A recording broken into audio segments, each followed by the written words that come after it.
Good evening and welcome to Four Sides TV for Political Thought with me Avinash Janagama.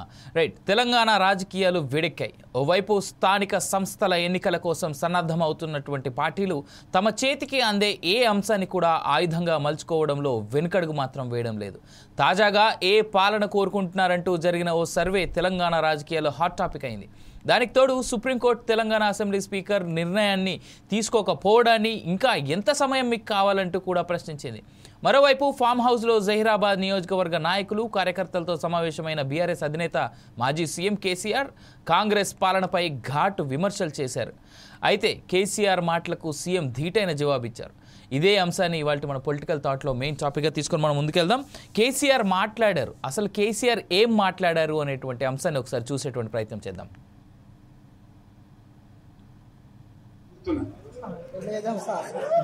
నేను కొడితే వడ్డీ కొట్టు నాకు అలవాటు లేదు కదా. చూద్దాము.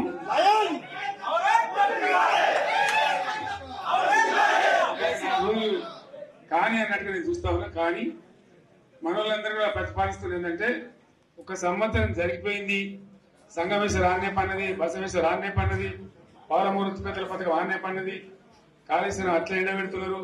ఇవన్నీ అన్యాయాలని కాబట్టి ఫిబ్రవరి నెలాఖరులో ఒక పెద్ద బహిరంగ సభ పెట్టాలి, ఈయన కథ చూడాలి జరుగుతూ ఉంది.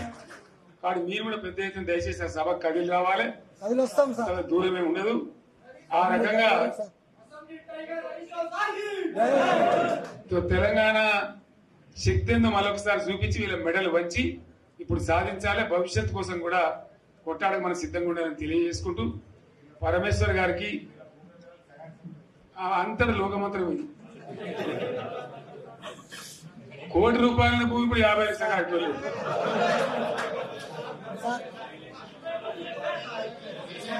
ఈ ఒక్కని బాధ ఒక ఆయన వచ్చింది, మన ఒక ఆయన ఒక 10 మంది వచ్చారు హైదరాబాద్కి. అందులోకి 2 ముస్లిం సోదరులు వచ్చారు. साहब सो तबाह हो गया, इफलासी मुफलसी बच्चों क्या तो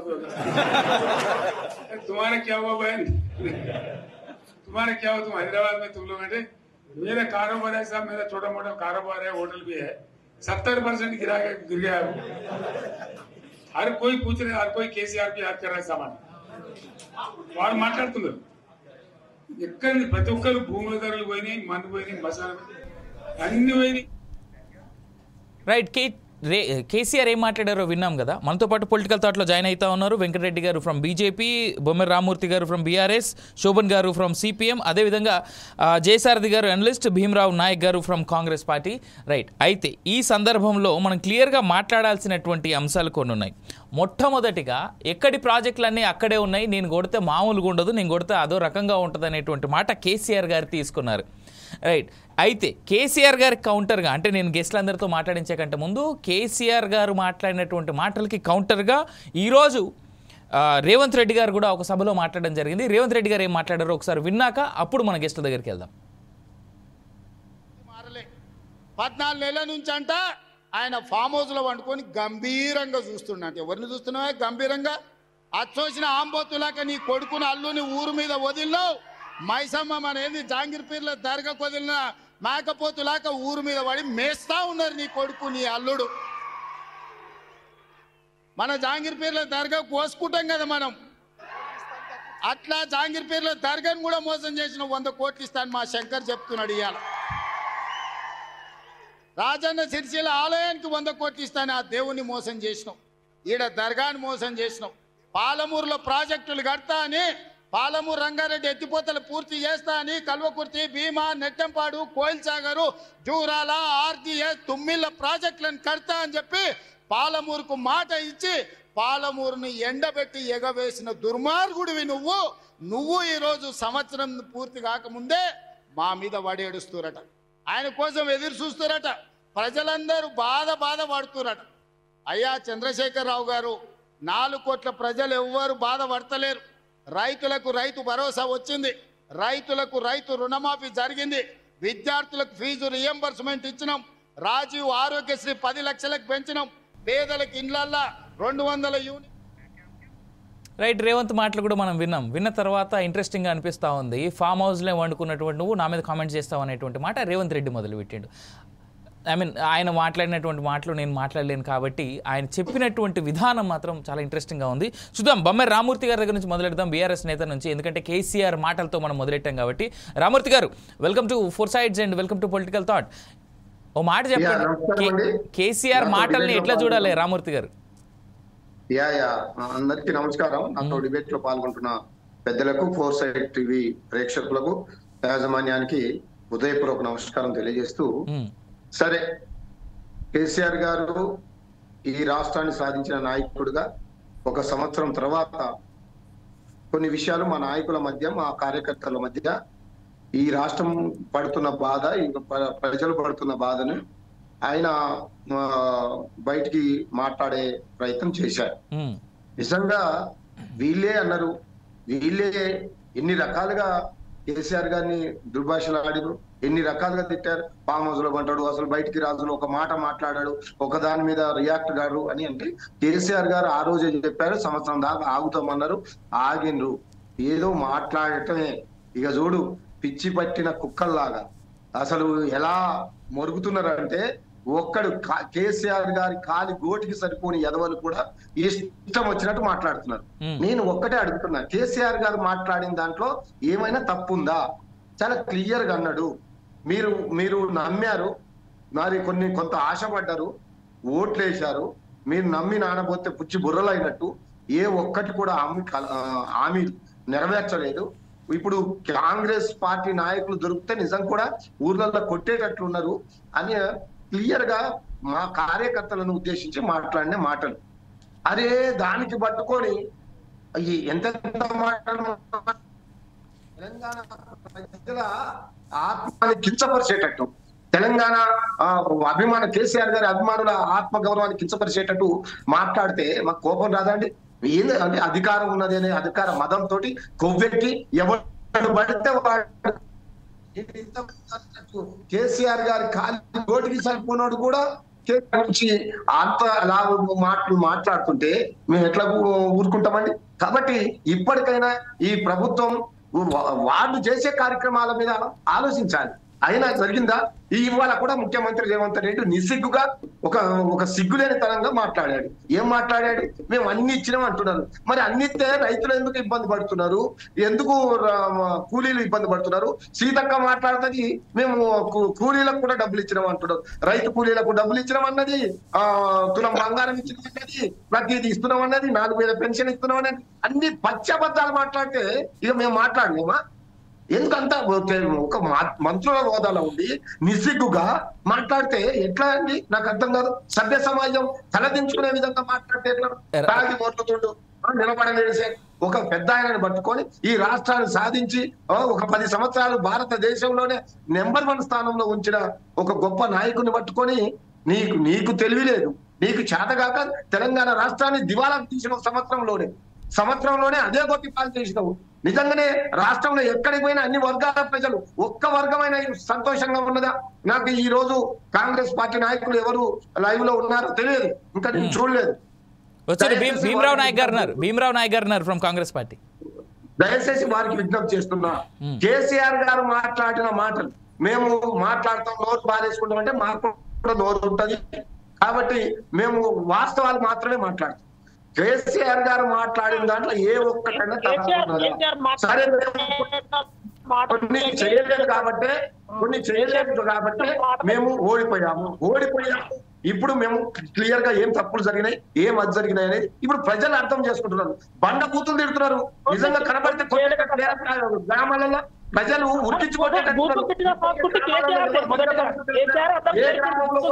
భీమరావు నేను మీ దగ్గరకు వస్తా. భీమరావు గారు నేను మీ దగ్గరకు వస్తా. భీమరావు గారు వెయిట్ భీమరావు గారు ఇప్పుడే చర్చ మొదలెట్టాం మనం. లెట్ ద గెస్ట్ స్పీక్, ఆ తర్వాత నేను మీ దగ్గరకు వస్తా. ఇప్పుడు మిత్రుడు ఏదో కౌంటర్ ఇవ్వబోతున్నాడు, నేను మాట్లాడిన తర్వాత ఎన్నైనా మాట్లాడాను. కాబట్టి ఒక మంత్రి గాని ఒక వ్యక్తి గాని మాట్లాడే ముందు చాలా జాగ్రత్తగా మాట్లాడాలి. నేను మాట్లాడగలుగుతున్నానంటే ఒక కార్యకర్తగా, కేసీఆర్ గారి అభిమానిగా, బీఆర్ఎస్ పార్టీ నాయకుడిగా ఖచ్చితంగా మాకు రోషం ఉంటది.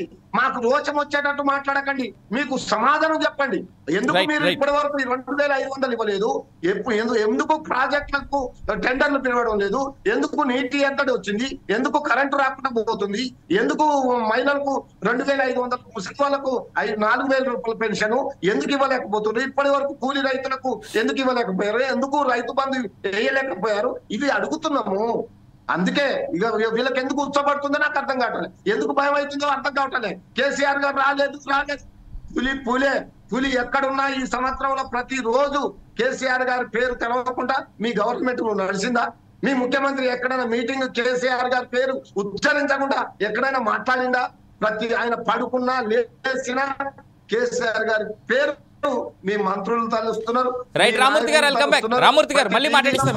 రామూర్తి గారు రైట్ వెల్కమ్ బ్యాక్. కేసీఆర్ గారిని మాత్రం ఇష్టపడినట్టు మాట్లాడితే చూస్తూ ఊరుకోమని ఈ సందర్భంగా రైట్ వెల్కమ్ బ్యాక్. పనులు చేయలేదు కాబట్టి వెల్కమ్ బ్యాక్. రామూర్తి గారు వెయిట్ ఇంకేం చేయాలి? రైట్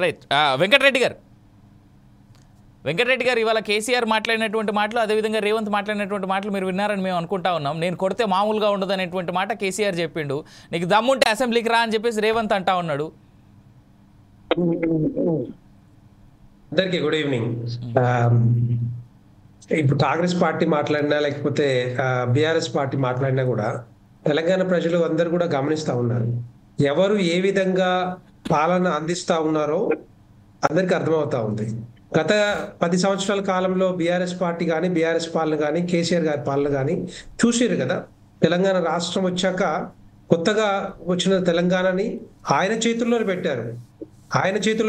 మీరు కొట్టండి, ఏ విధంగా కొడతారో కొట్టండి. తెలంగాణ రాష్ట్రాన్ని కొట్టి అభివృద్ధి కానీ సంక్షేమం కానీ చేయమని చెప్పారు. మరి ఏం చేశారంటే తెలంగాణ రాష్ట్రాన్ని ఏ విధంగా ముందు తీసుకుపోయారు? తెలంగాణ బిడ్డలు కానీ, తెలంగాణ ప్రజలు కానీ బాగుపడ్డారా ఏమన్నా? ఎక్కడైతే ఏ విధంగా అయితే అంతకుముందు చెప్పిండు, నేను బాగా తీసుకుపోతా, బంగారు తెలంగాణ చేస్తాం, ప్రతి బిడ్డకి ఉద్యోగం వస్తుంది, ప్రతి తెలంగాణ బిడ్డ రేపొద్దున బాగుపడతారు అని చెప్పి ఎన్నో రకాల మీటింగ్లలో ఎన్నో సార్లు చెప్పారు. ఎప్పుడు ఎన్నికలు జరిగినా కూడా ఆ ఎన్నికల చుట్టూ హామీలు తప్ప నెరవేరిన పాపం అయితే కనపడలేదు. ఇప్పుడు ఒకవేళ నిజంగానే నెరవేరితే కాంగ్రెస్ పార్టీ అధికారంలోకి రాదు. భారతీయ జనతా పార్టీ 8 పార్లమెంటు స్థానాలు రావు. కానీ అక్కడ నెరవేరలేదు కాబట్టే బీఆర్ఎస్ పార్టీని బందీగా చేశారు. పులి కాదు, సింహం కాదు, ఏదొచ్చినా కూడా మరి భారతీయ జనతా పార్టీ బందీగానే చేస్తుంది. డెఫినెట్ గా పార్లమెంట్ స్థానాలు ఏ విధంగా 8 స్థానాలు వచ్చినాయో మాకు తెలుసు.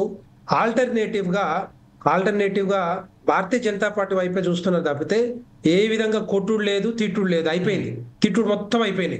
వాళ్ళు తిట్టారు, వీళ్ళు తిట్టారు. అన్ని తిట్ల పురాణమే, ఇంకెక్కడ ఉంది చెప్పండి? తిట్ల పురాణమే కదా తెలంగాణ ప్రజలు నేర్పించింది. అభివృద్ధి సంక్షేమం ఎక్కడ నేర్పించారా? అప్పులు గొప్ప కదా చేసింది వీళ్ళంతా కూడా. ఎక్కడ ఇప్పుడు అంతకుముందు బీఆర్ఎస్ పాలన అదే చేశారు. బీఆర్ఎస్ పాలనలో 7 లక్షల కోట్ల దగ్గర అప్పులు చేసుకుంటూ వచ్చారు. రకరకాల అవినీతి కుంభకోణాలు ఇప్పుడు మరి కాంగ్రెస్ పార్టీ మేము వచ్చి మీ సంగతి చూస్తాం, మిమ్మల్ని జైల్లో పెడతాం, మీ మీద ఇది ప్రతిదాని మీద కమిటీ వేస్తాం అని చెప్పేసి చెప్పిన కాంగ్రెస్ ప్రభుత్వం, రేవంత్ రెడ్డి గారు ఇప్పుడు ఏం చేస్తున్నారు? ఇవి 14 నెలలు అయింది. వాళ్ళు చెప్పిన చేయలేక చేతగాక, వాళ్ళు ఇచ్చిన హామీల్ని ఫుల్ఫిల్ చేయలేక వాళ్ళకి గిలగిల కొట్టుకుంటున్నారు. ఇగో దీనికి ఇంకొక ఏమంటే మళ్ళీ నిన్న వచ్చిన ఒక పోస్టు కాంగ్రెస్ పార్టీ పెట్టింది. దాంట్లో కాంగ్రెస్ పార్టీ ఏం పెట్టింది? ప్రజల వద్దకు పాలన బాగుందా లేకపోతే ప్రజాపాలన బాగుందా? ఏమనుకున్నారంటే కాంగ్రెస్ వాళ్ళు ప్రజాపాలన బాగుంటదని చెప్పి వస్తుంది అనుకున్నారు వాళ్ళు అందరు కలిసి. అది ఏం పోయింది, బ్యాక్ ఫైర్ అయింది. సెల్ఫ్ గోల్ అయినట్టుంది అది వాస్తవానికి. వీళ్ళు చేసుకున్నది వీళ్ళే చేసుకుంటున్నారు. మరి అది నిజంగానే దగ్గర 95,000 మంది ఎంతో పార్టిసిపేట్ చేసినట్టుంది ఆ పోల్లో. మరి దాంట్లో 60% బీఆర్ఎస్ వేసినట్టు ఉంది. మరి బీఆర్ఎస్ వేసిన వాళ్ళంతా బీఆర్ఎస్ కార్యకర్తలా లేకపోతే తెలంగాణ ప్రజలా? నాకు అర్థం కావట్లేదు. కానీ నేను అనుకునేది ఏంటంటే వాళ్ళ కార్యకర్తలు వేసి ఉంటారు, వాళ్ళ కార్యకర్తలే మరి ఫామ్ హౌస్ పాల్గొన ఎవరన్నా అనుకుంటారా అండి? తెలంగాణ ప్రజలు ఎవడన్నా నిజంగా సోయినోళ్ళు తెలంగాణ ప్రజల్లో అది ఫామ్ హౌస్ పాలన బాగుంటదని చెప్తారా ఎవరన్నా? నాకు అర్థం కావట్లేదు. తెలంగాణ ప్రజలందరూ కూడా విఘ్నులు, చాలా తెలివికల్లోళ్ళు. మనం ఏ మాట మాట్లాడినా కూడా ఇప్పుడు ఒక 5 నిమిషాల్లో ఊర్లలో ఉంటుంది, గ్రామాల్లో తెలుస్తుంది. ఎందుకంటే మనం ఏం చేసినా కూడా ఒకప్పుడు చెప్తే వినటోళ్ళు, చెప్పి హామీలు ఇస్తే ఆనందంగానే చేస్తారు అనుకుంటోళ్ళు. ఇప్పుడు కాదు ఆ పని, అదంతా కూడా గత రైట్ వెంకటరెడ్డి గారు, వెల్కమ్ బ్యాక్ వెంకటరెడ్డి గారు. కావాల్సింది అభివృద్ధి, సంక్షేమం. రైట్ రామూర్తి గారు వెయిట్, రామూర్తి గారు wait, I'll give you chance. Ramurthy గారు ప్లీజ్ వెయిట్. రామూర్తి గారు ఆవేశం ఎందుకు, ఆవేశం ఎందుకు? రామూర్తి గారు టైం వచ్చినప్పుడు మాట్లాడదు కానీ రామూర్తి గారు, I'll give you chance. Ramurthy గారు ప్లీజ్ వెయిట్, ఇప్పుడే మొదలు పెట్టాం. రామూర్తి గారు ఇప్పుడే మొదలు పెట్టాం. మీరు మాట్లాడేటప్పుడు నేను క్వశ్చన్ చేస్తాను. మరి రామూర్తి గారు ఇది దిస్ ఇస్ నాట్ కరెక్ట్. మనం ఇప్పుడే చర్చ మొదలెట్టాం. ఇంకా రసవత్తరంగా మారలేదు. చాలా క్వశ్చన్స్ ఉన్నాయి నేను అడగాల్సినటువంటి. ప్రతి పార్టీ మెంబర్ని ఇవాళ అడిగేటి చాలా క్వశ్చన్స్ ఉన్నాయి. ఇన్ఫాక్ట్ రేవంత్ మాట్లాడినాయి, కేసీఆర్ గారు మాట్లాడినాయి, చాలా ఇంట్రెస్టింగ్ స్టేట్మెంట్స్ ఉన్నాయి. I want to mention all of them. Right, నేను శోభన్ గారి దగ్గరికి వెళ్తా. శోభన్ గారు నమస్తే అండి. అయితే కేంద్రంలో నరేంద్ర మోడీ సర్కార్ అయినా, రాష్ట్రంలో కాంగ్రెస్ ప్రభుత్వం అయినా, నిన్నటి దాకా పరిపాలించిన బీఆర్ఎస్ పార్టీ అయినా రాష్ట్రంలో అవకాశవాదంగా పోటీ పడుతున్న పరిస్థితి మనం వీళ్ళ మాటల్ని చూస్తే మనకు కనిపిస్తా ఉంది. ఏడాది కాలంగా మనం చూసినట్లయితే లిక్కర్ కేసులకు సంబంధించి అయినా, కాళేశ్వరం అయినా, ఫోన్ ట్యాంపరింగ్ అయినా, ఫార్ములా ఈ రేస్ అయినా, ఇట్లాంటి ఆరోపణలు ప్రత్యారోపణలు చేసుకుంటూ వీళ్ళు కాలం గడిపారు తప్ప ప్రజా సమస్యల్ని పట్టించుకునే పరిస్థితి లేదు. మనకు మూసీ ప్రక్షాళనకు సంబంధించి చూసినా, అదే రకంగా హైడ్రా సమస్య చూసినా, వికారాబాద్ లో రాడన్ ఏర్పాటు విషయంలో చూసినా, కాంగ్రెస్ అయినా, బీఆర్ఎస్ అయినా, అదే రకంగా బీజేపీ అయినా, 3 పార్టీలది ఒకే దారిలాగా మనకు మొత్తంగా చూస్తే కనిపిస్తా ఉంది. వాళ్ళు ఆరోపణలు ప్రత్యారోపణలు చేసుకోవడమే తప్ప ప్రజా సమస్యల్ని పట్టించుకునే పరిస్థితి మనకు చూసినట్లయితే కనిపించట్లేదు. మన రాష్ట్రంలో చూసినట్లయితే వ్యవసాయ కార్మికులు అనేకమైన ఇబ్బందులు పడతా ఉన్నారు. ఈ రోజు కౌలు రైతుల్ని గుర్తించాలనే దాని గురించి కౌలు రైతులు ఆందోళన చేస్తా ఉన్నారు. అసైన్మెంట్ భూములకు సంబంధించి దానికోసం రైతాంగం ఎదురు చూస్తా ఉన్నారు. కార్మికుల చట్టాలకు సంబంధించి వాళ్ళకు హక్కులు కావాలనే దాని గురించి వాళ్ళు ఆందోళన చేస్తా ఉన్నారు. సింగరేణి బొగ్గు బ్లాక్లు ప్రైవేటీకరణ, ఆర్టీసీలో ఇట్లాంటి అనేకమైన విషయాలన్నింటినీ మన రాష్ట్రంలో వస్తా ఉంటే వీళ్ళు ప్రధానంగా బీజేపీ అయినా, కాంగ్రెస్ అయినా, బీఆర్ఎస్ అయినా వీళ్ళు ఏం చేస్తున్నారు? కుర్చీల కోసం కొట్లాటం చేయడం తప్ప ప్రజా సమస్యల్ని పట్టించుకునే పరిస్థితి లేదు. మనం గతంలో బీఆర్ఎస్ పాలనలో చూసినట్లయితే వాళ్ళు ఏం చెప్పారు? 3 ఎకరాల భూమి దళితులకు ఇస్తామన్నారు. దళితులకు భూమి ఇవ్వలేదు. కేజీ టు పీజీ విద్య అన్నారు. కేజీ టు పీజీ విద్య అందించలేదు. ప్రభుత్వ ఖాళీలన్నింటినీ భర్తీ చేస్తామన్నారు, భర్తీ చేయలేదు. అదే రకంగా పోడు భూములకు సంబంధించి హక్కు పత్రాలు ఇస్తామన్నారు, ఇవ్వలేదు. డబుల్ బెడ్రూమ్ లో ఇట్లాంటి అనేకమైన వాగ్దానాలు చేసింది బీఆర్ఎస్ పార్టీ. కానీ ఏ ఒక్క వాగ్దానాన్ని ఇప్పటి వరకు పూర్తి స్థాయిలో గత బీఆర్ఎస్ పార్టీ ఫుల్ఫిల్ చేయలేదు. ఆ పరిపాలనకు సంబంధించి గతంలో బీఆర్ఎస్ పరిపాలన అహంభావం వీటన్నిటిని తిప్పికొట్టి కాంగ్రెస్ పార్టీని తీసుకొచ్చారు. కాంగ్రెస్ 6 గ్యారెంటీలను ప్రకటించింది.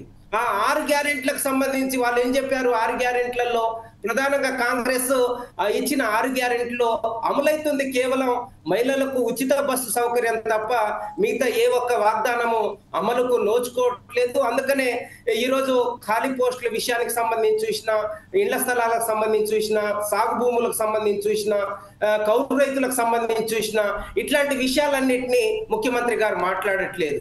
రైట్ శోభన్ గారు, కాబట్టి ఈ సమస్యలన్నిటి అనేకమైన ఉన్నాయి. వీటిని మాట్లాడకుండా ఆరోపణలు ప్రత్యారోపణలు చేసుకొని కాలయాపన చేసే ప్రయత్నం ఈ రోజు ఈ పార్టీలు చేస్తా ఉంది. రైట్ శోభన్ గారు, కమ్ బ్యాక్ టు యు. నేను ఇప్పుడు కాంగ్రెస్ నేత దగ్గరికి వెళ్తా, భీమరావు నాయక్ దగ్గరికి. కానీ భీమరావు మాట్లాడే కంటే ముందు కూడా భీమరావు గారు, నేను ఒక 2 పాయింట్లు శోభన్ గారు మీరు అన్నదానికి ఒకటి, ఎందుకంటే మీడియా మిత్రులుగా, మీడియా వారిగా మేము కూడా కొన్ని నిజాలు చెప్పాలి. ఇక్కడ మీరు అన్నట్టుగా ఫ్రీ బస్తో పాటు ఎలక్ట్రిసిటీ 200 యూనిట్లు అనేటువంటిది ఏదైతే ఉందో మా పక్కన ఉండేటువంటి ఇంట్లోనే వస్తుంది. 200 యూనిట్స్ అనేటువంటిది అది దయచేసి కరెక్షన్ చేసుకోవాల్సినటువంటి బాధ్యత అన్ని పార్టీల పైన ఉంది. ఫ్రీ ఎలక్ట్రిసిటీ 200 యూనిట్ల వరకు అని ఎవరైతే ఉన్నారో నిజంగా ఎలిజిబిలిటీ ఉన్నటువంటి వాళ్ళకి కొంతమందికి వస్తుంది. దాన్ని మనం డెఫినెట్గా కరెక్ట్ చేసుకోవాలి. అదేవిధంగా గ్యాస్కి సంబంధించి, ఆ తర్వాత హౌసింగ్ లోన్స్కి సంబంధించి, ఆ హౌసింగ్ ఏదైతే ఇందిరమ్మ ఇల్లు పథకం ఏదైతే ఉందో దానికి సంబంధించి కూడా ఎంక్వైరీలు పెద్ద ఎత్తున నడుస్తూ ఉన్నాయి. మా చుట్టుపక్కల ఏరియాలో మేము చాలా మంది దగ్గర నుంచి వింటా ఉన్నాం. ఈ ఎంక్వైరీస్ నడుస్తూ ఉన్నాయి. ఇస్తారా లేదా అనేటువంటిది మేబీ కొంతకాలం తర్వాత తెలుస్తుంది. బీఆర్ఎస్ లాగే డబుల్ బెడ్రూమ్లు కట్టి అలాగే వదిలేస్తారా, వీళ్ళు కూడా ఇస్తారా అనేటువంటిది. రైట్, భీమరావు నాయక్ గారు. సార్ మీ నంబర్ ఇచ్చారు, ఇక్కడ ఉన్నాను, ఇక్కడికి వచ్చాను, ఇక్కడ ఎస్బీఐ దగ్గర ఉన్నాను. భీమరావు నాయక్ గారు, డాక్యుమెంట్ తీసుకొని వచ్చాను, వస్తాను. భీమరావు నాయక్ గారు, ఇక్కడ రెయిన్బో హాస్పిటల్ దగ్గర ఉన్నాను, వస్తున్నా. ఐ థింక్ భీమరావు గారు అందరికి గుడ్ కదా. హలో, యా భీమరావు గారు, యా ఇప్పుడు వినిపిస్తుంది, మాట్లాడండి. వినిపిస్తుందా?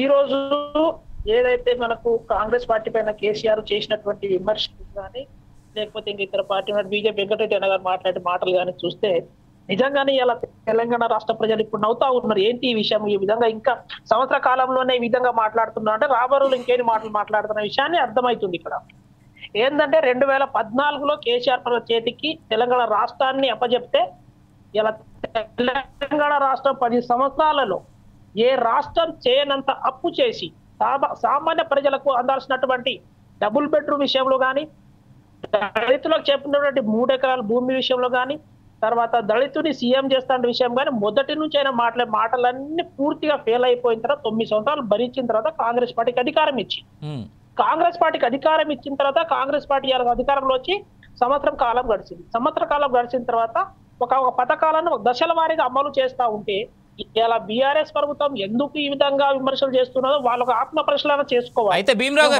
గారు ఒక మాట మీరు మాట్లాడుదురు, నేను ఒక్క మాట చెప్పి ముగిస్తా. నేను ఒక్కటే మాట చెప్పి ముగిస్తా. నాకు తెలిసి కాంగ్రెస్ పార్టీ కూడా ఆత్మ పరిశీలనతో మొదలెట్టాలేమో. 100 రోజుల్లోనే, మొదటి 100 రోజుల్లోనే మేము చేస్తామన్నారు, మీరు ఫెయిల్ అయ్యారు, అది యాక్సెప్ట్ చేసి ఆ తర్వాత కంటిన్యూ చేయరు. ఓకే, 100 రోజులలో చేయాల్సినటువంటి కార్యక్రమంలో అధికారులు అయితే మొదటి రోజే మేము ప్రారంభించిన ఫ్రీ బస్సు, మహిళలకు ఫ్రీ బస్సు ప్రారంభించినాం. రాగానే ఏదైతే కేసీఆర్ 9 సంవత్సరాల్లో చేయలేరు రుణమాఫీ దాదాపు 75% అయిపోయిన తర్వాత కొంత 2 లక్షల పైన ఉన్న వాళ్ళ కొంత ఇబ్బంది అనే విషయం వాస్తవం. ఒక ఊర్లలో కనీసం 10 మంది ఉంది. ఆ విషయాన్ని మేము ఇంకా ప్రశ్నిస్తున్నారు, దానికి మాపే ప్రయత్నం చేస్తూ ఉంది.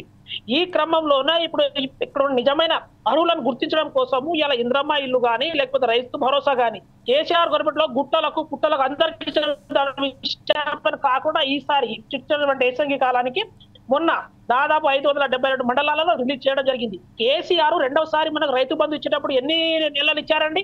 ఆ విషయం ఎవరికైనా చెప్తా ఉన్నారా? రాగానే ఇచ్చారని చెప్పి మేము ఒకటే చెప్తా ఉన్నాం. బీఆర్ఎస్ వాళ్ళు ఇంత చిత్తశుద్ధి ఉంటే నేను కొడితే భీమరావు గారు, ఐ థింక్ భీమరావు గారు మ్యూట్ అయ్యారు. రైట్, భీమరావు గారు మీరు మ్యూట్లో ఉన్నారు. రైట్, నేను జయసారథి గారి దగ్గరికి వెళ్తాను, భీమరావు గారిని మాట్లాడించకండి ముందు. జయసారథి గారు, అన్ని పార్టీల నేతల యొక్క మాటలు మీరు విన్నారు. సో ఇప్పుడు మీరు స్పందించాల్సినటువంటి టైం ఇది. చాలా అగ్రెసివ్గానే స్టార్ట్ అయింది. నేను చాలా స్మూత్గా తీసుకెళ్దాం అనుకుంటాను. ఆ డిబేట్స్ ఎప్పుడు కూడా ఇవాళ ఎందుకు చాలా అగ్రెసివ్గా వెళ్తుంది. మీరేమంటారు ఈ పార్టీలో అందరి పార్టీ నేతల యొక్క మాట్లాడిన తర్వాత? ప్యానెల్ లో ఉన్నటువంటి మిత్రులందరికీ కూడా నమస్కారాలు తెలియజేసుకుంటూ, అలాగే మీ ప్రేక్షకులకు కూడా నమస్కారాలు తెలియజేసుకుంటూ, ఇక్కడ ఒక విషయం గమనించాల్సిన అవసరం ఉంది. అంటే పార్టీ అధికారంలో ఉన్న పార్టీకి, అంటే అధికారంలో ఏ పార్టీ 5 ఏళ్ళు ఉంటుంది, చివరి 6 నెలలు కౌంట్ కాదు. 1 year అనేది వెరీ క్రూషియల్ పీరియడ్.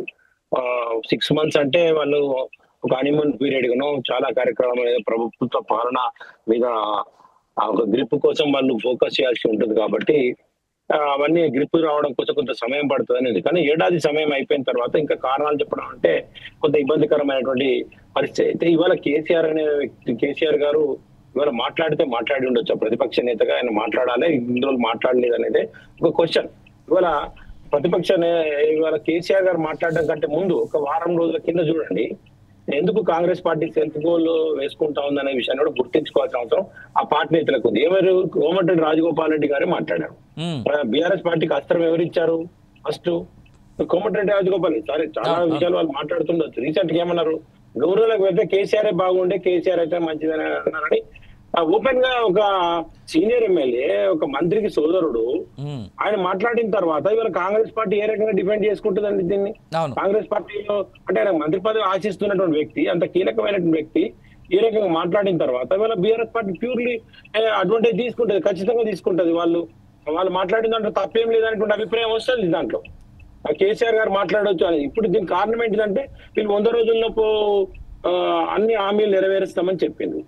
ఇవాళ హామీలు నెరవేర్చలేదు ఏంటి అంటే ఆర్థిక పరిస్థితి బాగలేదు అన్నారు. నిన్న స్పీకర్ గారు ఇంకొక రెండవ కీలకమైన వ్యక్తి స్పీకర్ గారు ఏం మాట్లాడారు, ప్రసాద్ కుమార్ గారు, ఇవాళ మేము అనుకోలేదు, ఆర్థిక పరిస్థితి లేదు, మేము ఆర్థిక పరిస్థితి తెలియకుండా మేము హామీలు ఇచ్చాము అని చెప్పేసి ఆయన మాట్లాడారు. అంటే ఇవాళ అంటే రేపు మీరు కూడా ఆ హామీలు ఇవ్వచ్చు, నేను వస్తే ఇది చేస్తా అది చేస్తా అని గద్దెనెక్కొచ్చా? అట్లా అంత ఉంటుంది, అంత వేగ్ గా ఉంటుందా? కామెంట్ చెప్పండి. అంటే ఒక స్పీకరు ఒక సీనియర్ ఎమ్మెల్యే ఈ రకంగా కామెంట్ చేసిన తర్వాత అధికార పార్టీ ఖచ్చితంగా డిఫెన్స్ లో పడుతుంది. ఇవాళ సోషల్ మీడియాలో అదేదో వస్తే దాన్ని పక్కన పెడదాం మనం. అది సోషల్ మీడియాలో ఎవరికి వాళ్ళు ఫాస్ట్ ఉన్నప్పుడు ఎవరు కార్యకర్తలు యాక్టివ్ గా ఉంటే వాళ్ళకి అనుకూలంగా వచ్చిందనే అనుకుందాం, ఆ విషయాన్ని పక్కన పెడదాం. కానీ మీ పార్టీకి సంబంధించినటువంటి ఒక స్పీకర్ మాట్లాడిన విధానం కానీ లేదా ఒక మంత్రి సోదరుడు ఎమ్మెల్యే మాట్లాడిన విధానం కానీ చూసిన తర్వాత ఇవాళ కాంగ్రెస్ పార్టీ పాలన బేసిక్ గా ఉందని మీరు ఎట్లా సపోర్ట్ చేసుకోగలుగుతారనేది కాంగ్రెస్ పార్టీ నేతలు ఆలోచించాలి. ఇక అప్పులకు సంబంధించి అంటారు, అప్పులు ఉన్నది కాబట్టి మేము చేయలేము అంటే అందరికీ తెలుసు. మీరు ఎన్నికల ముందు కూడా చెప్పిండ్రు, కేసీఆర్ గారు 7 లక్షల కోట్లు అప్పు చేసిరు, 10 లక్షల కోట్లు అప్పు చేసిన విషయం చెప్పిండ్రు. ఇక మీరు దాని గురించి మాట్లాడకూడదు. ఆ అప్పుల నుంచి ఓవర్కమ్ చేస్తూ మీరు ఏ రకంగా ఈ రాష్ట్రానికి ఇవ్వగలుగుతారు అనేది ఆలోచించాలి. 100 రోజుల్లో స్కీములు చేయకపోవచ్చు, కానీ ఎప్పటిలోగా చేస్తామనేది స్పష్టంగా ఉండాలి. రెండోది, గతంలో రైతు బంధు అన్ని విడతలకు వచ్చినప్పుడు ఇవాళ ఈసారి ఒక మధ్యలో ఒక దాన్ని ఎగ్గొట్టేశారు. గత జూన్ లోనో జూలైలో రావాల్సింది ఇక రాలేదు. ఇప్పుడు యాసంగి పంటకి ఇచ్చేదే ఇప్పుడు ఇవ్వబోతున్నా అంటే మధ్యలో ఒకటి స్కిప్ అయిపోయింది. ఇలాంటి పరిస్థితి. అలాగే పెన్షన్ పెరగలేదు, లేకపోతే 2500 రాలేదు, కళ్యాణ లక్ష్మి 50,000 1,50,000 రాలేదు, బంగారం రాలేదు. ఇవన్నీ చూసినప్పుడు ప్రజలు ఖచ్చితంగా బేరీ చేసుకుంటారు కదా, అరే హామీలు ఇచ్చారు నెరవేర్చలేదు, ఇంకా 4,000 ఉంది సమయం అని అనుకోరు. ఇప్పటికైతే ఈ ప్రభుత్వం మాకు పూర్తి స్థాయిలో సాటిస్ఫై కాలేదు అనేటువంటి అభిప్రాయం ప్రజలు వస్తుంది. దాన్ని మీరు ఏ రకంగా, మీరే చెప్పారు ఇంతకుముందు 100 రోజుల్లో మీరు ఆన్సర్ చేయాల్సిన అవసరం ఉంటుంది అనేది ఒక యాంకర్ గా మీరు కూడా చెప్పారు. ఈ విషయాన్ని మీరు గుర్తు చేశారు వాళ్ళ కాంగ్రెస్ పార్టీకి. ఇప్పుడు మరి మీరే 100 రోజుల డెడ్ లైన్ పెట్టుకుంది మీరే, డిసెంబర్ 9 డెడ్ లైన్ పెట్టుకుంది మీరే, ఫిబ్రవరి డెడ్ లైన్ పెట్టుకుంది మీరే, మార్చి డెడ్ లైన్ పెట్టుకుంది మీరే. అన్ని డెడ్ లైన్ పెట్టుకొని అయిపోయిన తర్వాత వాళ్ళ మీద వీళ్ళ మీద పడికి ఇంకా ఏడవలేరు. మీరు ఖచ్చితంగా ఇప్పటికైనా ఒక స్పష్టమైన ప్రణాళికతోటి ఏ కార్యక్రమాన్ని ఎప్పటి నుంచి తీసుకోగలుగుతాం అనేది ఒకటి క్లియర్ కట్ గా చెప్పాల్సిన అవసరం ఉంటది. ఇందిరామీండ్లకు వెళ్తే కూడా మీకు పెద్ద ఎత్తున నిరసనలు వ్యక్తం అవుతా ఉన్నాయి.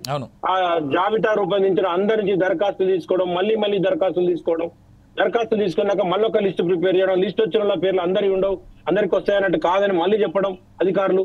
మరి ఎందుకు మీ కంట్రోల్ లేకుండా అధికారులు ఏ రకంగా చెప్తా ఉన్నారు? దాన్ని కూడా మీకు మైనస్ అవుతుంది. కాంగ్రెస్ పార్టీ నేతలు గుర్తించాల్సి వస్తుంది. అప్పులకు సంబంధించి చూసినట్టయితే ఇవాళ పివి నరసింహారావు గారు ఆర్థిక సంస్కరణ తెచ్చిన తర్వాత వామపక్ష పార్టీలు మొత్తుకుంటున్నా కూడా పివి నరసింహారావు గారు ఆర్థిక సంస్కరణ తెచ్చిన తర్వాత అప్పులు తీసుకొని అభివృద్ధి చేయాలని చెప్పిన వాళ్ళు మరి ఏ పార్టీ మాట్లాడకూడదు. దాన్ని కాంగ్రెస్ సమర్థిస్తుంది, బీజేపీ సమర్థిస్తుంది, దాన్నే బీఆర్ఎస్ ఫాలో అవుతా ఉంది. మీకంటే వెనకొచ్చిన వాళ్ళు అది ఫాలో అవుతా ఉన్నారు వాళ్ళు. మరి వాళ్ళు 7 లక్షల కోట్లు చేశారంటే కేంద్రంలో 100 లక్షల కోట్లు అప్పు చేశారు. మరి ఇవాళ మీరు చేసినప్పుడంటే కాంగ్రెస్ పార్టీ మళ్ళీ ఇవాళ అదే పదార్థంలో అప్పు చేసుకుంటూనే పోతా ఉంది కదా, పక్క కర్ణాటకలో అదే అప్పు చేస్తుంది కదా. అంటే అప్పుల విషయంలో ఏ రాజకీయ పార్టీ కూడా దీని గురించి మేము సచ్చీరము అని చెప్పుకునేటువంటి పరిస్థితి లేదనే విషయాన్ని కూడా గుర్తించాలి. ఇదేంటిది ఇప్పుడు ఈ పాలనలో ఇప్పుడు ఏడాది ముగిసిన తర్వాత ఇంకా గత ప్రభుత్వం యొక్క ఆనవాళ్ల మీద బతుకుతాం అంటే కుదరదు, నష్టం జరుగుతుందని మీరు గుర్తించండి. గుర్తించకపోతే మీకు నష్టం జరుగుతుంది అలా అనే విషయాన్ని గుర్తించాల్సిన కాంగ్రెస్ పార్టీకి చెప్తా ఉన్నాం. టీఆర్ఎస్ పార్టీ కూడా కేసీఆర్ గారు కూడా రావాల్సిన అవసరం ఉంది. ప్రతిపక్ష హోదా అనేది చాలా కీ రోల్ అండి ప్రజాస్వామ్యంలో. అధికారం ప్రతిపక్షం కలిస్తేనే కదా. రెండోది వాళ్ళు ఎవరో రావాలనే ఇక్కడిది ప్రశ్నించాల్సిన అవసరం ఉంది. వాళ్ళ సిపిఎం పార్టీ సోదరుడు అక్కడ ఉన్నారు, ఒక ఎమ్మెల్యే లేదు, వాళ్ళు పబ్లిక్ లే ఉంటారు కదా. పార్టీ ఒక ఎమ్మెల్యే వాళ్ళు ఉంటారు కదా, మీకు ఎందుకు అంత ఇబ్బంది? రైట్, వెల్కమ్ బ్యాక్ జయసారథి గారు. నాకు తెలిసి మీరు అడిగినటువంటి ప్రశ్నకి రామ్మూర్తి గారు సమాధానం చెప్పాల్సినటువంటి బాధ్యత చాలా ఉంది. ఎందుకంటే కేసీఆర్ గారు నేను బయటకు వస్తే మామూలుగా ఉండదు, ఫిబ్రవరి మంత్ ఎండింగ్కి మనం ఒక పెద్ద సభ పెట్టుకుందాం, ఆ సభలో మాట్లాడదాం అనేటువంటి మాట అన్నారు కేసీఆర్ గారు. కానీ అసెంబ్లీకి రాకపోవడానికి కారణం ఏంది? నిజంగానే వాస్తవం కదా అది? ఇప్పుడు ఒక చిన్న మీటింగ్ లో కేసీఆర్ గారు మాట్లాడితేనే వీళ్ళకి కూర్చోబడుతున్నది కాంగ్రెస్ నాయకులకు. రామూర్తి గారు ఆ పదాన్ని కాస్త మీరు అది జనరల్ వర్డ్. నిజంగా భయపడుతున్నారా లేదా? భయపడడం అనేది బాగుంది కానీ మీరు అన్నటువంటి పదం కాస్త వద్దు. వాస్తవానికి ఉచ్చబడుతున్నది. మీరు ఏమన్నా అనుకోండి, వీళ్లకు కేసీఆర్ గారిని కేసీఆర్ గారు టైగర్ పులి, ఆయన అడవిలో ఉన్నా ఊళ్ళో ఉన్నా పులే కాబట్టి ఫామ్ హౌస్ లో ఉన్నాడు అని అన్నారు. నేను అడుగుతున్నా, నేను చాలా క్లియర్ గా అడుగుతున్నా. ఈ రోజు బీజేపీ మిత్రుడు ఒక మాట మాట్లాడారు. తెలంగాణ మొత్తం 29 రాష్ట్రాలలో 18 రాష్ట్రాల కంటే అతి తక్కువ అప్పు ఉన్న రాష్ట్రం తెలంగాణ రాష్ట్రం. ఇది తెలియకుండా మాట్లాడితే నేనేం చెప్పాలి కదా దానికి? 18 రాష్ట్రాల కంటే తక్కువ అప్పులు ఉన్నాయి. మరి ఒక్క సంవత్సరంలోనే 1,50,000 కోట్ల అప్పు తెచ్చిన కాంగ్రెస్ మాత్రం బీజేపీ మిత్రుడు అడగడు. నేను అనేది అదే, ఇంత అప్పులు జరుగుతున్నాయి. ఇంకొక మిత్రుడు సిపిఐ మిత్రుడు ఏదో మాట్లాడినాడు. నేను అడుగుతున్నా, 6 లక్షల ఎకరాలకు పట్టా భూములకు గిరిజనులకు హక్కు పత్రాలు ఇచ్చిన మిత్రమా, అది తెలుసుకోండి ఫస్ట్. ఈ రాష్ట్రంలో డబుల్ బెడ్రూమ్ ఇల్లు స్టార్ట్ చేసిందే కేసీఆర్ గారు. సరే, మీరు మళ్ళా కడతారా, ఇస్తారా, సస్తారా మీ విజ్ఞతగా వదిలేస్తున్నాం. కాంగ్రెస్ పార్టీ వాళ్ళు కట్టలేరు, ఇవ్వలేరు. ఏదో ఒక డబ్బాలు రూమ్ లాంటివి ఇచ్చి ఏదో మామా అని చేతులు పని అయితే ఉన్నది. ఇప్పటికైనా నేనేమంటున్నా,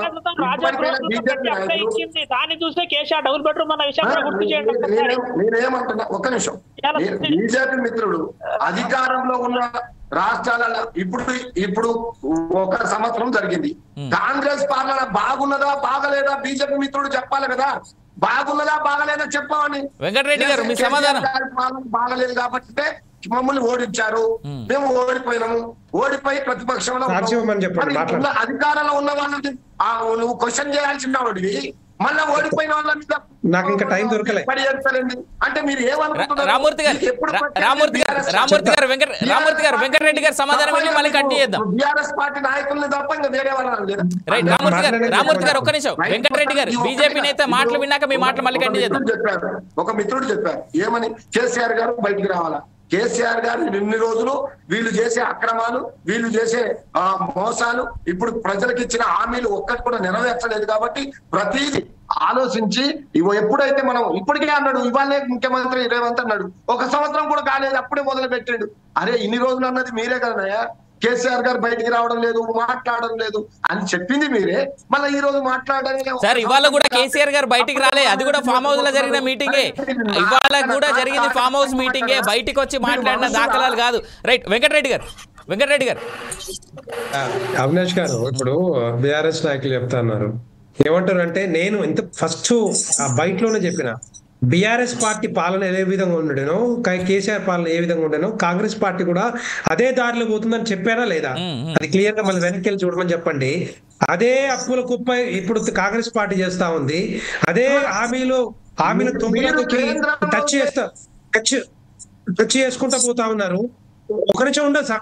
మీ దానికి సమాధానం చెప్తున్నా, మీ క్వశ్చన్ కి సమాధానం చెప్తున్నా, మీ దానికి సమాధానం చెప్తున్నా, మీరు అడిగిన దానికి సమాధానం చెప్తున్నా. ఒక నిమిషం ఉండండి. మళ్ళీ మధ్యలో ఎందుకు డిస్టర్బెన్స్ చేస్తారు? మళ్ళీ మాట్లాడేది క్లారిటీ ఉండాలి. తెలంగాణ ప్రజలు కూడా అర్థం చేసుకోవాలి. నేనేమంటున్నంటే, తెలంగాణ రాష్ట్రం కొట్లాడి తెచ్చుకున్న రాష్ట్రాన్ని మీ చేతుల్లో పెట్టారు. మీ చేతుల్లో పెట్టి మీరు ఏం హామీలు ఇచ్చారు? హామీలు ఇచ్చిన ఫుల్ఫిల్ చేసినా లేదా?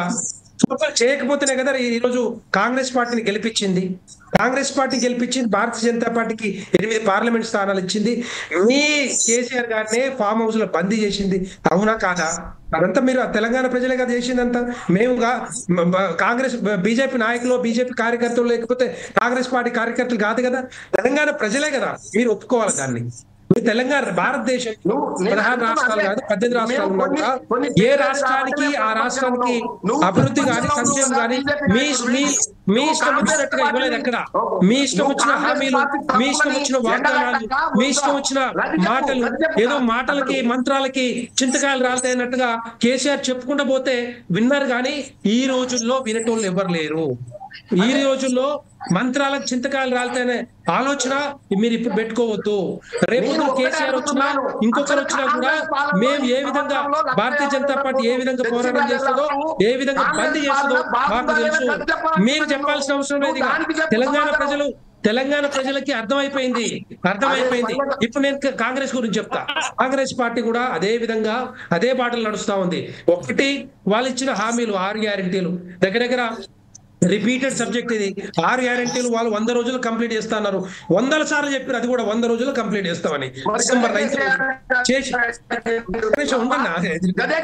కాంగ్రెస్ పార్టీ గురించి చెప్తాం. 100 రోజులు కంప్లీట్ చేస్తున్నారు. 1400 ఇప్పుడు దగ్గర 14 నెలలు అయింది.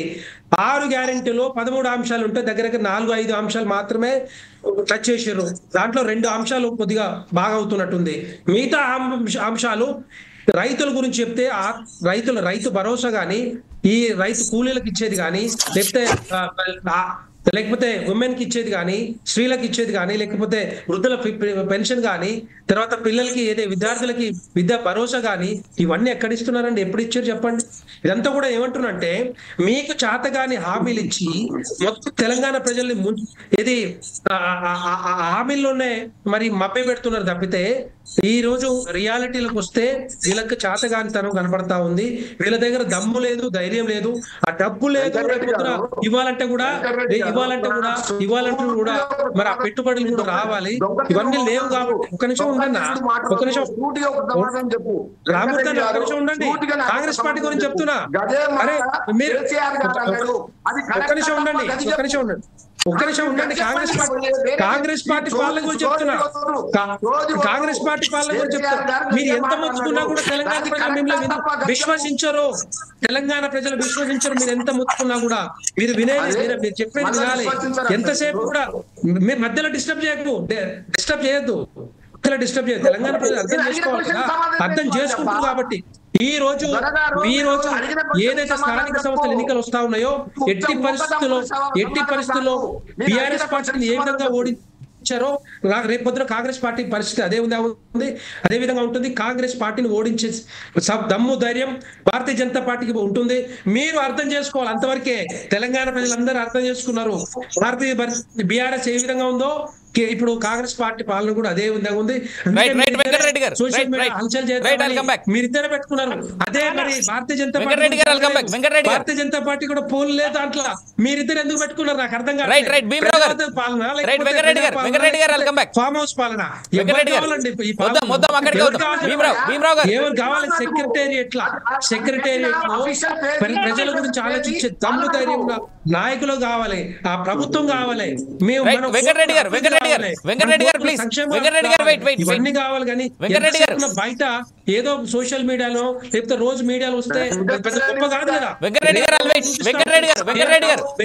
గారు రామూర్తి గారు I'll give you a chance again. Ramurthy గారు వెల్కమ్ బ్యాక్. రామూర్తి గారు ఒకటే నిమిషం రామూర్తి గారు ఒకటే నిమిషం. భీమరావు గారు ఏదైతే రామూర్తి గారు చెప్పినారో ఆ విషయాన్ని ఒకటే సమాధానం చెప్తున్నాను నేను. కేసీఆర్ గారు నేను కొడితే మామూలుగా ఉండదు అన్నారు. కేసీఆర్ కొడితే మామూలుగా కాదు, ముందుగా రాజీనామా చేసి ఎలక్షన్ కు రమ్మని చెప్తున్నాం. ఒకటే సూటిగా మీ ఫామ్ హౌస్ పాలన బాగుందా లేకపోతే కేటీఆర్ మీరు చెప్పినట్టు మీరు ముగ్గురు చెప్తున్నాం. హరీష్ రావు భీమరావు గారు మీరు అడుగుతున్న ఛాలెంజ్ మీకైనా అర్థమవుతుందో లేదో. ప్రస్తుత పరిస్థితుల్లో కాంగ్రెస్ కనుక నిజంగా ఎలక్షన్స్ కు పోతే పరిస్థితి తారుమారు అవుతుంది.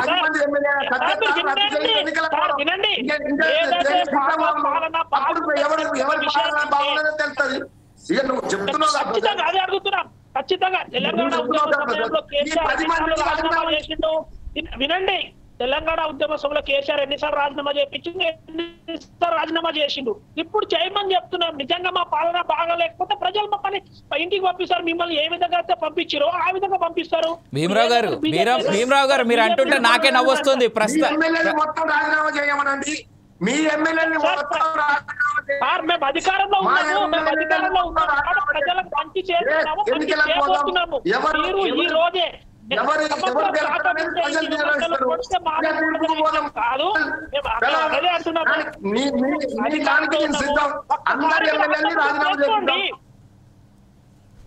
అదే చెప్తున్నాను. అందరు అవసరం లేదు. కేటీఆర్ చేస్తారా కేసీఆర్ చేస్తారా ఇద్దరే చెప్పండి చాలా అంటున్నాం. ఇద్దరు రాజీనామా ఇగో ఇగో అందరూ ఇగో మీరు అందరిని ఇబ్బంది పెట్టవద్దు కానీ మీరు ఏమంటే రాజీనామా చేయమనండి. మా కేసీఆర్ గారు రాజీనామా చేస్తారు, ఇద్దరం కలిసి ఎన్నికలకు పోదాం, ఎవరు గెలుస్తారో చూసుకుందాం. ఇక సరే భారతీయ జనతా పార్టీ గెలుస్తుంది అక్కడ, భారతీయ జనతా పార్టీ గెలుస్తుంది, భారతీయ జనతా పార్టీ గెలుస్తుంది అక్కడ. మీ ఇద్దరు ఓడించే దమ్ము మాకే ఉంది అక్కడ. భారతీయ జనతా పార్టీ గెలుస్తుంది అక్కడ. మీ ఇద్దరు ఓడించేది భారతీయ జనతా పార్టీ అక్కడ. మీ ఇద్దరు రాజీనామా మేము చూసుకుంటాం. అందుకనే బీజేపీ టిఆర్ఎస్ అయినా కాంగ్రెస్ అయినా గొడవ పెట్టుకుంటే అందులో లాభం పొందాలనేది చూసేది రాష్ట్రంలో బీజేపీ పార్టీ. ఎందుకనే ఈరోజు ప్రజల్లో ఉండే అసంతృప్తిని ఏ రకంగా వాడుకోవాలి ఏంటనే దాని గురించి చూస్తా ఉంది బీజేపీ. కాదు శోభన్ గారు నాకు స్టోరీ గుర్తొస్తా ఉంది. ఒక్క నిమిషం ప్యానలిస్టులందరికీ ఒక మాట, నాకు స్టోరీ గుర్తొస్తా ఉంది. చిన్నప్పుడు ఎప్పుడో విన్నది, 2 పిల్లులు ఒక రొట్టె ముక్క కోసం కొట్టుకుంటే మధ్యలో కోతో చెత్తుకుపోయిందని. నాకు తెలిసి కాంగ్రెస్ వాళ్ళు ఇప్పుడు బీఆర్ఎస్ వాళ్ళు కొట్టుకుంటుంటే నాకు తెలిసి బీజేపీ వచ్చి మేము గెలిచిపోతామని చెప్పేసి అంటా ఉన్నారు. చాలా ఇంట్రెస్టింగ్. జయసారథి గారు చూపించినాం కదా, అందుకనే ఇలాంటి అవినాష్ గారు చూపించినాం కదా, పార్లమెంట్ ఎన్నికల్లో చూపించినాం కదా. విషయం ఏంటంటే బాగున్నారు, ప్రజలకు రమ్మని చెప్తున్నాము. అసెంబ్లీ రావడానికి పర్లేదు, ప్రజలు వెళ్ళండి అంటున్నాము. సార్ వాస్తవానికి కేసీఆర్ నిజంగా ప్రజల్లోకి వచ్చేటువంటి రోజే కనుక వచ్చి కేసీఆర్ నిజంగా బయటకు వస్తే తట్టుకునేటువంటి సత్తాలో నిజంగా కాంగ్రెస్ పార్టీ నిలబడిందా నిజంగా ఆత్మ పరిశీలన చేసుకొని మాట్లాడాలి. ఎందుకంటే ఈ still charismatic leader in this Telangana. అది మర్చిపోవద్దు, మనం మర్చిపోవద్దు. కేసీఆర్ పాలన గురించి పక్కనెట్టండి, మసిపూసి మారేడుకాయ చేసి జనాల్ని మంత్రముగ్ధులు చేయడంలో ఆయన మాట తీరు, ఆయన వాక్చాతుర్యాన్ని కొట్టేటువంటి నాయకుడు తెలంగాణలో ప్రస్తుతానికి లేడు, ఇందులో నో డౌట్. రైట్, జయసారథి గారు జయసారథి గారు మీరు మ్యూట్ లో ఉన్నారు. జయసారథి గారు మీరు మ్యూట్ లో ఉన్నారు. రైట్, రామూర్తి గారు ఒక నిమిషం. రామూర్తి గారు వెల్కమ్ బ్యాక్. రామూర్తి గారు భీమరావు గారు వెల్కమ్ బ్యాక్. జయసారథి గారు ఒక్కటి మీరు అడగాల్సుకున్నారా, నేను చెప్పమంటారా? మీరు మాట్లాడండి. అయితే ఇప్పుడున్న పరిస్థితిలో కాంగ్రెస్ పార్టీ దేశవ్యాప్తంగా చాలా ఇబ్బందుల్లో ఉంది. చాలా రాష్ట్రాల్లో అధికారం కోల్పోయింది. ఒకవేళ వస్తుంది అనుకున్నటువంటి చోట కూడా మిస్ అయింది. ఛత్తీస్గఢ్ లాంటి చోట కూడా మళ్ళీ అవకాశం దొరుకుతుంది, మహారాష్ట్రలో వస్తుంది. ఇట్లా కొన్ని ఎక్స్పెక్టెడ్ స్టేట్స్ మిస్ అయిపోతా ఉంది. అంటే కాంగ్రెస్ పార్టీ ముందు ఏడాది పాలన పూర్తయింది, పునరాలోచన చేసుకోవాల్సిన అవసరం ఆ పార్టీ ఖచ్చితంగా ఉంది. ఇప్పటి వరకు మీరు ప్రజలను పూర్తి స్థాయిలో సంతృప్తి పరచలేకపోయారు అనేది వాస్తవం. మీరు అంగీకరించకపోయినా మీ ఎమ్మెల్యేలు ఆఫ్ ది రికార్డ్ గా చాలా మంది మాట్లాడుతూ ఉన్నారు, ఒకరిద్దరు ఓపెన్ గా కూడా మాట్లాడుతూ ఉన్నారు. కాంగ్రెస్ పార్టీ ఇంకా 4 ఏళ్ల సమయం ఉంది, మేము పరిష్కరించుకోగలుగుతాం, అప్పటి వరకు సెట్ చేసుకోగలుగుతాం అని మీ నమ్మకం ఉంటే అది ఓకే, మేమేం చేయలేం. కానీ ప్రజలు ప్రస్తుతం అయితే పూర్తి స్థాయి సంతృప్తిలోకి రాలేదు.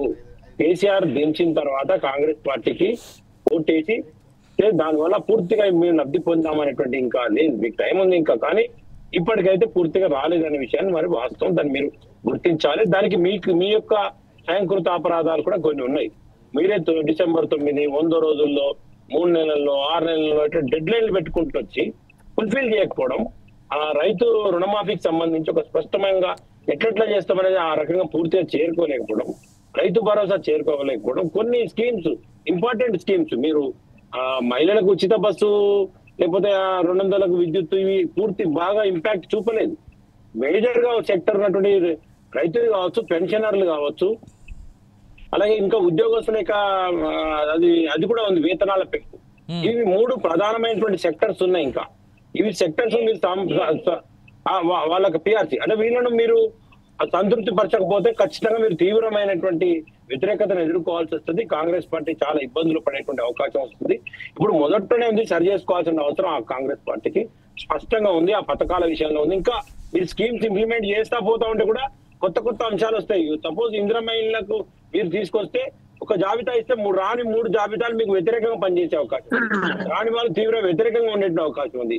అందులో అవినీతి జరిగితే ఇంకా పెద్ద ఎత్తున మీ మీద నష్టం జరుగుతుంది. కాబట్టి మీరు అవి సరి చేసుకోకుండా మీరు కేవలం గత ప్రభుత్వాల మీద ఎదురుదాడి చేస్తేనే మీరు సక్సెస్ అవుతారనేది మాత్రం అవాస్తవం అనేది మీరు గుర్తించాలి.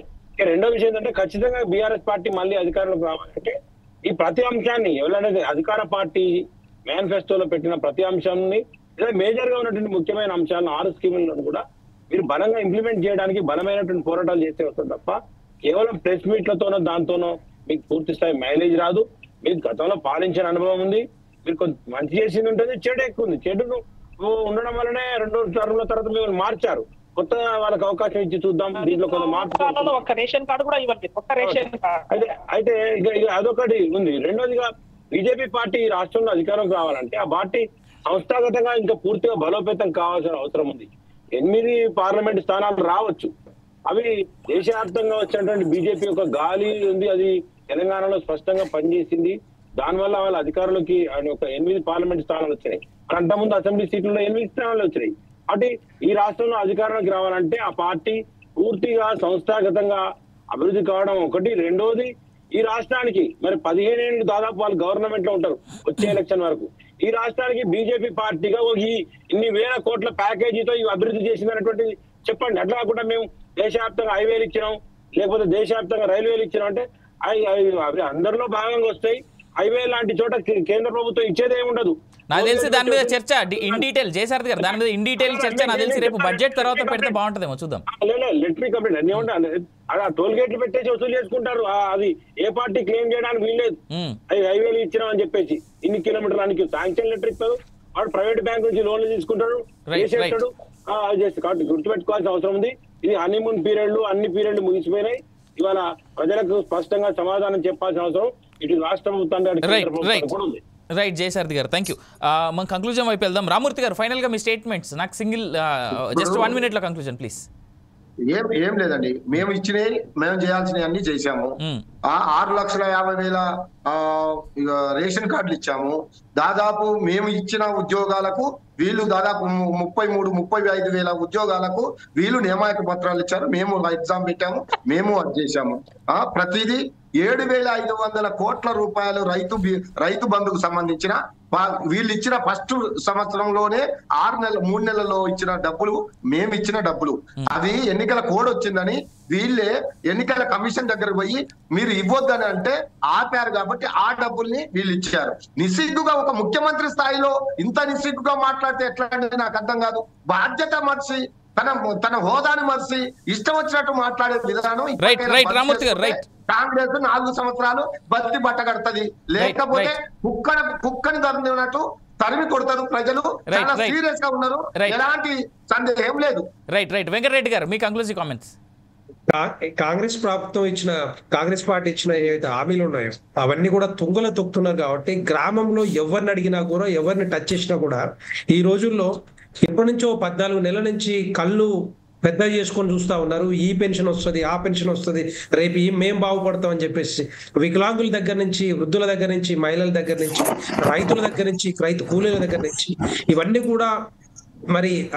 కూడా ఇస్తలేరు. కాబట్టి రేపొద్దున మరి ఇంకా వీళ్ళతో కాదు అని చెప్పి ఒక డెఫినెట్ గా నిర్ణయానికి అయితే తెలంగాణ ప్రజలందరూ వచ్చారు. వీళ్ళతో ఎందుకంటే వీళ్ళ దగ్గర డబ్బే లేదు, ఇంకా వీళ్ళు చేసేది ఏమి లేదు రేపొద్దున తెలంగాణ రాష్ట్ర ప్రజలకి. అందుకని ఒక ఆలోచన అయితే వచ్చింది.